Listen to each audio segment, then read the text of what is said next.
मरुसमीक्षा news से मैं रघुवीर शर्मा। आज हम बात करेंगे राजस्थान विधानसभा चुनाव के लेकर जो सरगर्मियां तेज हुई हैं उनको लेकर बीकानेर पश्चिम के टिकट के भाजपा के टिकट से दावेदार भंवर पुरोहित के बारे में उनके समर्थकों के से हम जानकारी लेंगे, आम जनता से जानकारी लेंगे कि उनका क्या एजेंडा है और भंवर पुरोहित को ही क्यों वे अपना जन नेता मानते हैं। तो बात करते हैं मजदूर नेता राम स्वरूप जी। आप बताएं कि आप किस प्रकार का कैंडिडेट देखते हैं बीकानेर पश्चिम के लिए और क्यों? बीकानेर पश्चिम के लिए बीकानेर पश्चिम की तासीर रही है कि यहाँ जन नेता वही विकास कर सकता है जो ग्रास रूट पे काम करता है, धरती के ऊपर काम कर रहा है। और आने वाले समय से कुछ दिनों परिवारवाद की राजनीति हावी हो गई और ग्रास रूट का व्यक्ति पीछे छिप गया। एक तरफ तो जहाँ पूरा भारतवर्ष 75वीं अमृत महोत्सव मना रहा है, वर्षगांठ मना रहा है आज़ादी का, लेकिन यहाँ बीकानेर के अंदर जितना विकास होना चाहिए वो विकास नहीं हो रहा है। तो हम ये चाहते हैं कि यहाँ जो ग्रास रूट पे कार्य, जैसे हमारे भंवर जी पुरोहित हैं जो ग्रास रूट की राजनीति करते हैं, 36 कौम को साथ लेकर चलते हैं, तो जनता ये चाहती है कि इस बार भाजपा से उम्मीदवार भंवर जी पुरोहित को बनाया जाए। इन्होंने ये कहा है कि भंवर पुरोहित को उम्मीदवार बनाया जाए, तो क्या लगता है आपको ऐसी क्या विशेषता? क्योंकि उम्मीदवार तो और भी बहुत है बीकानेर पश्चिम के लिए जो भाजपा से टिकट की दावेदारी करते हैं।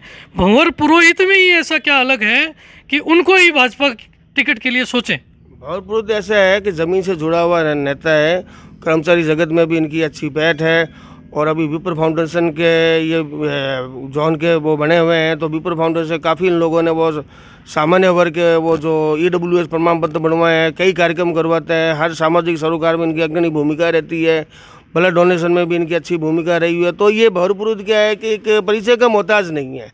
और कुछ लोग वो तो एकदम जो अभी जो राजनीति 25-30 सालों से चल रही है बीकानेर के, केवल मात्र परिवारवाद की है, इसके अलावा कोई कैंडिडेट कोई उम्मीदवार बीकानेर में है ही नहीं, केवल मात्र परिवारवाद, कभी इधर कभी उधर, कभी इधर कभी उधर। तो इनसे हटके कोई एक अच्छा उम्मीदवार होना चाहिए, जो मेरे ख्याल से भंवर पुरोहित के अलावा मेरे को तो कोई दूसरा व्यक्ति नज़र नहीं आ रहा है। गोकुल जोशी, जेठानंद व्यास सहित अन्य कई नामों पर चर्चा अभी चल रही है, तो आप क्या सोचते हैं? नहीं, ये हवाई चर्चा है। ठीक है, अपने वो अपने उनके समर्थक एक बातें कर रहे होंगे, लेकिन वो ग्रास रूट पे क्या काम कर रहे हैं? उनका काम तो बताओ, क्या काम कर रहे हैं वो ग्रास रूट पे? सामाजिक सरोकार में उनका क्या योगदान है? केवल मात्र इनकी जो हम तो अखबार में पढ़ते हैं इनका पार्टी का वो एजेंडा, वहाँ वो हाजिर हो गए, बस उसके बाद तीसरी क्या जनता जनार्दन के लिए बीकानेर में अनेकों समस्या है, क्या उन्होंने कभी वो नजर आई?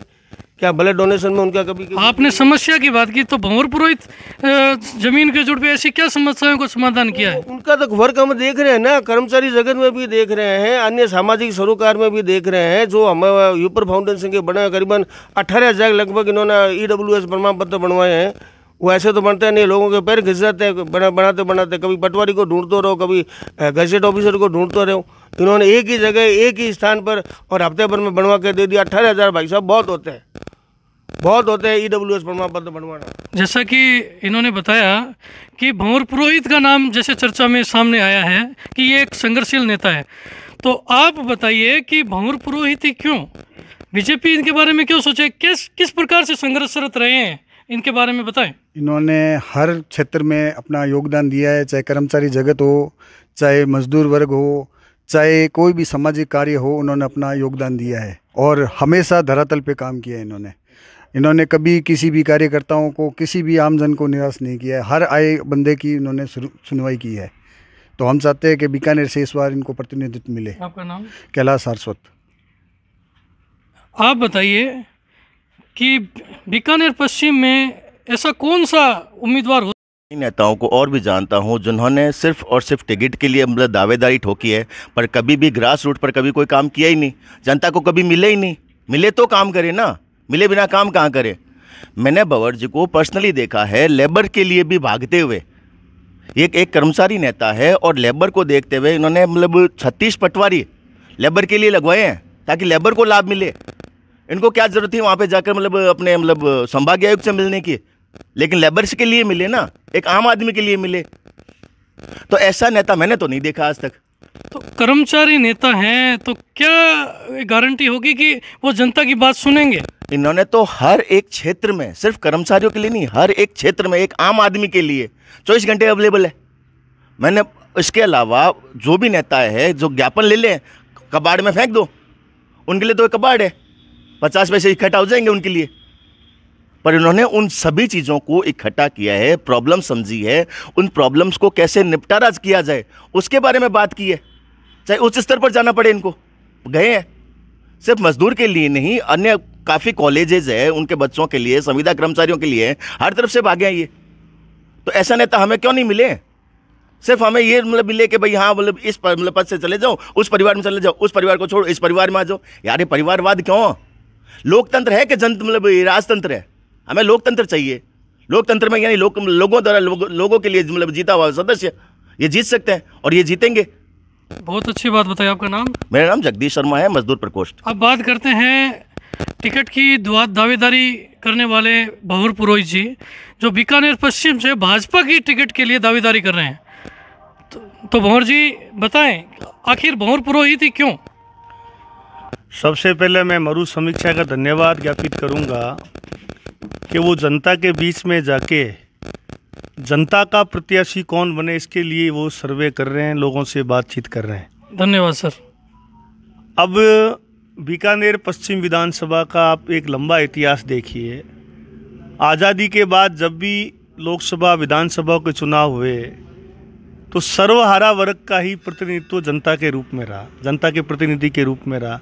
चाहे मुरलीधर जी व्यास रहे, चाहे महबूब अली जी रहे, गोकुल प्रसाद जी रहे, नंदलाल व्यास जी रहे, ओम आचार्य जी रहे, द्वारका प्रसाद तिवारी रहे, मूलचंद जी पारीक रहे। हमारी दूसरी समान विचारधारा जो है उस विचारधारा में भी जन संघर्ष के लोग रहे। 1980 के बाद या 1967 के बाद बीकानेर की राजनीति का परिदृश्य बदला और धन्ना सेठों के हाथों में बीकानेर की राजनीति चली गई। और धन्ना सेठ का और मजदूर का अपना एक स्वभाव होता है काम करने का। और आज बीकानेर की राजनीति 1980 से लेके बल्कि 67 से लेके आज तक एक परिवार की अदला बदली है। जनता वोट देती है, चूँकि राजनीतिक पार्टियों के प्रत्याशी होते हैं, आइडियोलॉजी पर लोग काम करते हैं, अपना काम करते हैं। दूसरा निवेदन, भंवर पुरोहित ने जो भी जन संघर्ष हुए हैं, हाईकोर्ट बेंच का चाहे आंदोलन हुआ है, तकनीकी विश्वविद्यालय का हुआ है, केंद्रीय विश्वविद्यालय का हुआ है, रेल बाईपास को लेके हुआ है, एलिवेटेड रोड को लेके हुआ है, हावड़ा वाला आंदोलन हुआ है, हम सभी आंदोलन में सक्रिय भूमिका में रहें। दूसरा बड़ा मुद्दा बीकानेर में, बीकानेर का नौजवान सबसे ज़्यादा संविदा निविदा में कार्य करता है, अलग अलग योजनाओं में, चाहे हेल्थ डिपार्टमेंट है, चाहे जन स्वास्थ्य अभियांत्रिकी विभाग है, चाहे इंजीनियरिंग कॉलेज है, चाहे वेटनरी कॉलेज है, चाहे एग्रीकल्चर कॉलेज है, चाहे गंगा सिंह विश्वविद्यालय कॉलेज है। इन सभी के लिए हमने संविदा के लोगों के लिए सरकार एक स्पष्ट नीति लाए स्थायीकरण की। हमने सबसे पहले 2011 में थार संभाग सम्मेलन किया और दोनों राजनीतिक पार्टियों के घोषणा पत्र में इस बात को सम्मिलित कराया कि हमारा जब राज आएगा तो हम संविदा के लोगों के लिए स्थायीकरण की नीति लेकर आएंगे। तो वो नौजवान जिसका भविष्य अदर-जुल्म है, जिसकी कोई सामाजिक गारंटी नहीं है, हमने उसके लिए आंदोलन किया। हमने सामाजिक कार्यकर्ता के नाते बीकानेर के पूरे समाज को, 36 कौम को डिजिटलीकरण करने का प्रयास किया। हम घर घर गए, जिसके डिजिटल कागजात कंप्लीट नहीं थे, मूल निवासी, जन आधार, आपके जितने भी कार्ड है, राशन कार्ड से लेके, हमने हमारी पूरी टीम ने पूरे बीकानेर में वार्ड वाइज कैंप लगा के डिजिटलीकरण करने का प्रयास किया। उसका कारण क्या कि कोरोना काल में शहरी लोगों के डिजिटल कागजात पूरे नहीं होने के कारण उनको राज का लाभ, राज की योजनाओं का लाभ नहीं मिल सका। हमने जो भी भारत सरकार की, केंद्र और राज्य सरकार की जन कल्याणकारी योजनाएं हैं, उसके वार्ड वाइज कैंप लगे ताकि आम आदमी को उसका लाभ मिल सके।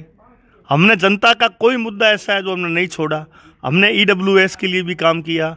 हमने 36 कौम के लिए, चाहे वो चिकित्सक की सुविधा है, चाहे उनको राज्य सरकार की केंद्र जन कल्याणकारी योजना है, चाहे भारत सरकार की जन कल्याणकारी योजना है, हमने सब पे वर्क किया। आज 30 साल 35 साल हमें सार्वजनिक जीवन में काम करते हो गए। एक विचारधारा में काम किया, एक आइडियोलॉजी में काम किया और समाज के पंडित दीनदयाल उपाध्याय जी का जो हमारा कथन है कि अंतिम छोर के व्यक्ति तक जब तक लाभ नहीं पहुंचेगा, समाज का विकास नहीं हो सकेगा, ये हमारा कार्य है। कार्य के आधार पर हमारे पे जिस आइडियोलॉजी में काम करते हैं वो पार्टी निर्णय करे, तो हम 50 साल की जो ये जड़ मूल राजनीति है इसको उखाड़ के फेंक देंगे। 3 मंत्री बीकानेर जिले के हैं और फिर उनको कैसे देखते हैं आप? पहले तो राजस्थान की सरकार को बधाई है कि बीकानेर में 3 लोग राजस्थान की सरकार में प्रतिनिधित्व कर रहे हैं। अब 3 लोग प्रतिनिधित्व कर रहे हैं, उससे किसान परेशान, उनकी समस्या का समाधान नहीं। 3 लोगों की महत्वपूर्ण बीकानेर रेल बाईपास। मैं बीकानेर के तीनों मंत्रियों से पूछना चाहता हूँ, विशेषकर बीकानेर पश्चिम के जो विधायक हैं माननीय शिक्षा मंत्री जी से, कि केंद्रीय विश्वविद्यालय जो यूपीए 2 में बीकानेर को मिला, यही वर्तमान मुख्यमंत्री जी ने व्यास कमेटी बनाई, प्रोफेसर विजय शंकर व्यास कमेटी की अध्यक्षता में। उस व्यास कमेटी ने कहा कि बीकानेर में केंद्रीय विश्वविद्यालय खुलना चाहिए, और वो विश्वविद्यालय किशनगढ़ चला गया, अजमेर चला गया। तो ये राजनीतिक कमजोरी किसकी हुई? बीकानेर की हुई, या जिस बीकानेर की जनता ने जिसको नेतृत्व दिया उसकी हुई? इस पे बीकानेर की जनता को सोचना चाहिए। रेल बाईपास का सबसे बड़ा मुद्दा है, उसके ऊपर क्या कहेंगे आप? इस पे गौर फरमाइए कि 40 साल तक शिक्षा मंत्री जी ने कहा रेल बाईपास बनाऊंगा, आज वो कह रहे हैं कि अंडरपास बनाऊंगा। तो आपने 40 साल बीकानेर की जनता को गुमराह क्यों किया? अंडरपास तो कभी बन रहा था, एलिवेटेड रोड कभी बन रही थी। इसका मतलब आपने वोट लेने के लिए, जनता को गुमराह करने के लिए बीकानेर के विकास को रोका। आगे आपका क्या एजेंडा रहेगा? हमारा एजेंडा जनता की सेवा है। हमें टिकट मिले नहीं मिले, हम बीकानेर की जनता की सेवा, पर इत सरिस धर्म नहीं भाई, पर पीड़ा सम नहीं अधमाई, रामचरितमानस की चौपाई के साथ करते रहेंगे। ये थे भंवर पुरोहित, इन्होंने अपना एजेंडा, अपनी बात रखी।